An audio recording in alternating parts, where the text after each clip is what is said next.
सभी को राम राम दोस्तों। आज हम ग्रामसी के बारे में अध्ययन करेंगे, ग्रामसी के बारे में डिस्कस करेंगे। ग्रामसी एक महान नव मार्क्सवादी पाश्चात्य राजनीतिक विचारक हुए हैं। ग्रामसी का पूरा नाम एंटोनियो ग्रामसी। इनका जीवन काल 1891 से 1937 ईस्वी तक रहा। ग्रामसी इटली के दार्शनिक क्रोंचे से प्रभावित था, यानी ग्रामसी पर इटली का जो दार्शनिक था क्रोंचे, उनका प्रभाव पड़ा। ग्रामसी ने the communist party of Italy 1921 to 1926 CPI, the communist party of Italy मतलब सीपीआई की स्थापना की। उन्होंने साम्यवादी दल को नए प्रिंस की संज्ञा दिया। तो the communist party of Italy की स्थापना ग्रामसी ने की। ग्रामसी ने साम्यवादी दल को नए प्रिंस की संज्ञा दी। ग्रामसी की महत्वपूर्ण रचना the prison notebook. The prison notebook Gramsci की महत्वपूर्ण रचना है। ग्रामसी ने ये जेल में रहते हुए लिखी थी और ये इनकी मृत्यु के बाद प्रकाशित हुई। द प्रिजन नोटबुक 1929 से 1935 के बीच इनकी रचना हुई। ग्रामसी नागरिक समाज के संगठन की तुलना राज्य के पीछे खड़े किले और मिट्टी के बांधों की शक्तिशाली प्रणाली से करता है। तो नागरिक समाज के संगठन की तुलना किससे करता है? पीछे खड़े किले और मिट्टी के बांधों की शक्तिशाली प्रणाली से करता है। अब ग्रामसी ने कार्ल मार्क्स की मान्यताओं का खंडन किया है। वो खंडन किस रूप में किया है वो देखते हैं। ग्रामसी ने आर्थिक निर्धारणवाद की संकल्पना को अस्वीकृत कर दिया। ग्रामसी ने आर्थिक निर्धारणवाद की संकल्पना को, यानी कार्ल मार्क्स का संपूर्ण दर्शन है वो भौतिकवाद पर आधारित है, पूंजीवाद पर आधारित है, पूंजीवाद के विनाश पर आधारित है, वो सब कुछ अर्थ पर आधारित है। जो कार्ल मार्क्स ने जो आर्थिक आधार पर ये अपने दर्शन के बारे में जो अर्थ के आधार पर बताया, जो भौतिकवाद के बारे में बताया, वो जो आर्थिक आधार पर उन्होंने हर चीज़ का निर्धारण किया। तो जो आर्थिक निर्धारणवाद की संकल्पना है उसको ग्रामसी ने स्वीकार नहीं किया। ग्रामसी ने मार्क्स द्वारा इतिहास के भौतिकवादी विश्लेषण को अस्वीकृत कर दिया। जो कार्ल मार्क्स ने जो इतिहास का भौतिकवादी विश्लेषण किया, जो 5 चरण बताए ना, आदिम साम्यवादी, साम्यवादी, सामंतवादी और ये जो भी है, जो 5 चरण बताए हैं उन चरणों को भी उन्होंने अस्वीकार कर दिया। ग्रामसी ने नव मार्क्सवाद का आधार रख दिया। इसी को पाश्चात्य मार्क्सवाद भी कहते हैं। यानी कार्ल मार्क्स की जो दार्शनिक आधार था उसके बाद जो विचार हैं, तो हालांकि ये कार्ल मार्क्स के विचारों से मिले हुए हैं, लेकिन फिर भी इनके जो अपने विचार हैं वो क्या कहलाए? नव मार्क्सवादी कहलाए। ग्रामसी ने अधिरचना को 2 भागों में विभाजित किया, राज्य एवं नागरिक समाज। ग्रामसी ने अधिरचना को 2 भागों में विभाजित किया, राज्य और नागरिक समाज में बांटा, जिसने नागरिक समाज अधिक महत्वपूर्ण होता है और इसमें नागरिक समाज को अधिक महत्वपूर्ण माना। ग्रामसी के विचारों की मूल विशेषताएं क्या क्या हैं इनके बारे में देखेंगे। तो ग्रामसी ने नागरिक समाज को अपने विश्लेषण का केंद्र बिंदु माना, जिसके लिए उन्होंने अधिसंरचना का सिद्धांत दिया। तो नागरिक समाज को अपने विश्लेषण का केंद्र बिंदु माना है। इनके अनुसार बुद्धिजीवी के द्वारा समाज की अधिरचना पर आधिपत्य स्थापित किया जाएगा, यानी जो बुद्धिजीवी लोग हैं उनके द्वारा इस समाज की अधिरचना पर आधिपत्य स्थापित किया जाएगा। ग्रामसी ने आर्थिक निर्धारणवाद की संकल्पना को अस्वीकृत करते हुए राज्य की सापेक्ष स्वायत्तता का सिद्धांत प्रस्तुत किया। यानी इन्होंने जो कार्ल मार्क्स का आर्थिक निर्धारणवाद का सिद्धांत था उसको स्वीकार नहीं किया, उसकी जगह राज्य के सापेक्ष स्वायत्तता का सिद्धांत प्रस्तुत किया। ग्रामसी के अनुसार क्रांति को सैन्य शब्दावली में निम्नलिखित रूप में व्यक्त किया जा सकता है। क्रांति को सैन्य शब्दावली के रूप में परिवर्तित किया है और 2 प्रकार का बताया। एक तो गतिशील युद्ध, राज्य सरकार के विरुद्ध युद्ध है जो लेनिन ने रूस में किया। गतिशील युद्ध कौन सा?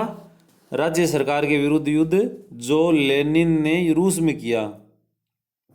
दूसरा स्थितियों का युद्ध, वार ऑफ पोजीशंस, नागरिक समाज पर नियंत्रण के लिए वैचारिक एवं सांस्कृतिक आधिपत्य है। अब आधिपत्य क्या है और आधिपत्य की क्या संकल्पना है उसके बारे में देखते हैं। आधिपत्य का अर्थ है सामान्यतः नकारात्मक रूप में लिया जाता है, जिसे प्रभुत्व का पर्याय माना जाता है। यानी प्रभुत्व तो होता है लेकिन उसमें जनता की स्वीकृति नहीं होती, जनता की सहमति नहीं होती, तो वो क्या होगा? नकारात्मक प्रभुत्व हो गया, नकारात्मक रूप हो गया। ग्रामसी ने आधिपत्य का से सहमति है भी बताया, ग्रामसी ने आधिपत्य का से नेतृत्व भी बताया है। ये नेतृत्व मूलतः वैचारिक है, नेतृत्व बौद्धिक वर्ग के द्वारा किया जाएगा। तो ग्रामसी ने नेतृत्व बौद्धिक वर्ग के द्वारा किया जाना बताया है। ग्रामसी के अनुसार पश्चिमी यूरोप पूंजीवादी देशों में पूंजीवादी व्यवस्था बने रहने का मूल कारण पूंजीवादी विचारधारा द्वारा नागरिक समाज पर आधिपत्य स्थापित करना है। ग्रामसी ने क्या बताया है? पश्चिमी यूरोप या पूंजीवादी देशों में पूंजीवादी व्यवस्था बने रहने का मूल कारण, पूंजीवादी देश व्यवस्था बनी है, इसका मूल कारण ये है कि पूंजीवादी विचारधारा द्वारा नागरिक समाज पर आधिपत्य स्थापित करना बताया है। अब क्रांति के बारे में ग्रामसी के क्या विचार हैं? तो ग्रामसी ने अक्टूबर 1917 की रूसी क्रांति की प्रशंसा की है। तो रूस में जो अक्टूबर क्रांति हुई थी अक्टूबर 1917 में, उसकी प्रशंसा की है।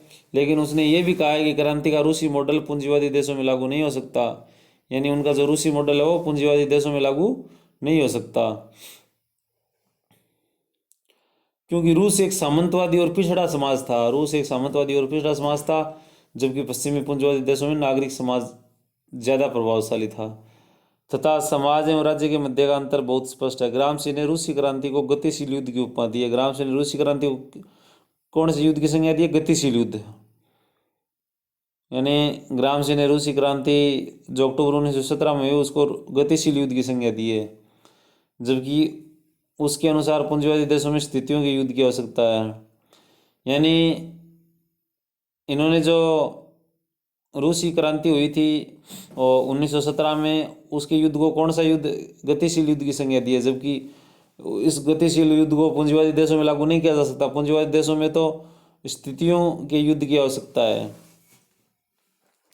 अब राज्य की जो सापेक्ष स्वायत्तता का सिद्धांत इन्होंने दिया था, जो कार्ल मार्क्स की आर्थिक निर्धारणवाद के सिद्धांत के फलस्वरूप इन्होंने राज्य की सापेक्ष स्वायत्तता का सिद्धांत दिया। तो राज्य अर्थव्यवस्था को प्रभावित करता है, ये हम सबको पता था। अर्थव्यवस्था राज्य को प्रभावित करती है, ये बात है ग्रामसी ने कही कि राज्य अर्थव्यवस्था को प्रभावित करता है और अर्थव्यवस्था राज्य को प्रभावित करती है। राज्य की सापेक्ष स्वायत्तता का सिद्धांत ग्रामसी के विचारों की देन है। राज्य की जो सापेक्ष स्वायत्तता का सिद्धांत ग्रामसी ने दिया वो ग्रामसी के विचारों की देन है। ग्रामसी के अनुसार राज्य अर्थव्यवस्था से तुलनात्मक रूप में स्वायत्त है। राज्य अर्थव्यवस्था में तुलनात्मक रूप से स्वायत्त है, जबकि मार्क्स का मानना था कि राज्य पूंजीपतियों की कार्यकारिणी है। अब इस आधार पे कार्ल मार्क्स और ग्रामसी के विचारों में मतभेद है, और जो कार्ल मार्क्स के विचारों से अलग हटकर जो ग्रामसी ने विचार दिए वही नव मार्क्सवादी व पाश्चात्य मार्क्सवाद से संबंधित विचार कहलाए। तो ग्रामसी के अनुसार राज्य को समझने के लिए केवल आर्थिक कारकों को समझना पर्याप्त नहीं है, अतः इस सिद्धांत के माध्यम से ग्रामसी ने आर्थिक निर्धारणवाद की संकल्पना को अस्वीकृत कर दिया। इसके बारे में हमने चर्चा कर ही ली। समकालीन मार्क्सवादी सिद्धांतकार जो राज्य की सापेक्ष स्वायत्तता में विश्वास करते हैं, निकोलस पोंजा की रचना political power and social classes, Nicholas पोंजा की जो रचना है political power and social classes 1968, state power and socialism 1978, और इसके साथ ही रोल्फ मिलीवेंड की रचना है the state in capitalist society 1969। यानी जो ग्रामसी के साथ साथ जो समकालीन मार्क्सवादी सिद्धांतकार थे वो निकोलस पोंजा, रोल्फ मिलीलैंड, इन्होंने इन बुकों की रचना की, हमने अभी देखा। ग्रामसी ने जो नागरिक समाज की संकल्पना की है वो नागरिक समाज की संकल्पना क्या है? ग्रामसी ऐसे पहले मार्क्सवादी विचारक हैं जिन्होंने नागरिक समाज को अपने अध्ययन का केंद्र बनाया। यानी ग्रामसी ऐसे पहले विचारक हैं जिन्होंने नागरिक समाज को अपने अध्ययन का केंद्र बनाया। ग्रामसी क्रोंचे से प्रभावित होने के कारण ऐतिहासिक विकास को सामाजिक संबंधों में ढूंढते हैं, भौतिक तत्वों में नहीं। ग्रामसी चूंकि क्रोंचे से प्रभावित थे तो वे ऐतिहासिक विकास को सामाजिक बंधनों में ढूंढते हैं, नहीं कि भौतिक तत्वों में। नागरिक समाज से यहाँ से स्कूल, चर्च, विश्वविद्यालय और ट्रेड यूनियन। ग्रामसी के अनुसार पूंजीवादी देशों में नागरिक समाज का विकास राज्य से अलग रूप में होगा। पूंजीवादी देशों में नागरिक समाज का विकास राज्य से अलग रूप में हुआ है। ग्रामसी नागरिक समाज में वैचारिक परिवर्तन के समर्थक हैं। नागरिक समाज में विचारों का परिवर्तन होना चाहिए, इस बात के समर्थक ग्रामसी हैं। और जब ये वैचारिक परिवर्तन होगा तो यही आगे जाकर क्या कहलाएगा? आधिपत्य कहलाएगा। बुद्धिजीवी की संकल्पना ग्रामसी ने क्या दिया है, तो ग्रामसी के अनुसार प्रत्येक तार्किक व्यक्ति बुद्धिजीवी है, यानी प्रत्येक व्यक्ति बुद्धिजीवी है, परंतु वह बुद्धिजीवी का कार्य नहीं करता। उनके अनुसार बुद्धिजीवी दो प्रकार के हैं। इन्होंने बताया कि प्रत्येक आदमी बुद्धिजीवी है, लेकिन वो बुद्धिजीवी के अनुसार काम नहीं करता। तो बुद्धिजीव दो प्रकार के हैं, एक परंपरागत और एक संगठित। ग्रामसी ने संगठित बुद्धिजीवी की संकल्पना को आधुनिक प्रिंस की संज्ञा दी है। उनके अनुसार संगठित बुद्धिजीवी ही साम्यवादी दल है। ग्रामसी ने संगठित बुद्धिजीवी वर्ग है उसको किसकी संज्ञा दी है, आधुनिक प्रिंस की संज्ञा दी है। और परंपरागत बुद्धिजीवी की बजाय संगठित बुद्धिजीवी को ज़्यादा महत्वपूर्ण बताया है। अब बात करते हैं ग्रामसी से संबंधित है फ्रैंकफर्ट स्कूल। जर्मनी के समाज विज्ञान संस्थान का नाम है ये फ्रैंकफर्ट स्कूल, यानी जर्मनी के समाज विज्ञान संस्थान के बारे में हम बात कर रहे हैं, जिसका नाम फ्रैंकफर्ट स्कूल भी है। हिटलर के जर्मनी में सत्ता में आने के बाद ये अमेरिका में स्थानांतरित हो गया। हिटलर की समाप्ति के बाद ये एक पुनः जर्मनी में आ गया। फ्रैंकफर्ट स्कूल ग्रामसी के विचारों पर आधारित है। जो ग्रामसी के महत्वपूर्ण आइडियाज़ हैं उन पर ही निर्भर है फ्रैंकफर्ट स्कूल ने नव मार्क्सवाद का विकास किया। जो फ्रैंकफर्ट स्कूल है उसने नव मार्क्सवाद का विकास दिया। फ्रैंकफर्ट स्कूल के मुख्य सदस्यों में Theodor Adorno, Max Horkheimer, Herbert Marcuse, Jurgen Habermas आदि विचारक प्रमुख हैं। तो फ्रैंकफर्ट स्कूल के ये सदस्य थे Theodor Adorno, Max Horkheimer, Herbert Marcuse, Jurgen Habermas. Frankfurt School ने आलोचनात्मक सिद्धांत का विकास किया। फ्रैंकफर्ट स्कूल ने कौन से सिद्धांत का विकास किया, आलोचनात्मक सिद्धांत का विकास किया। अब देखते हैं ग्रामसी का नव मार्क्सवाद क्या है। इसे नव मार्क्सवाद को पाश्चात्य मार्क्सवाद भी कह सकते हैं हम। मार्क्सवाद को वैज्ञानिक व भौतिक रूप में नहीं माना गया है। नव मार्क्सवाद में क्या किया गया है, मार्क्सवाद को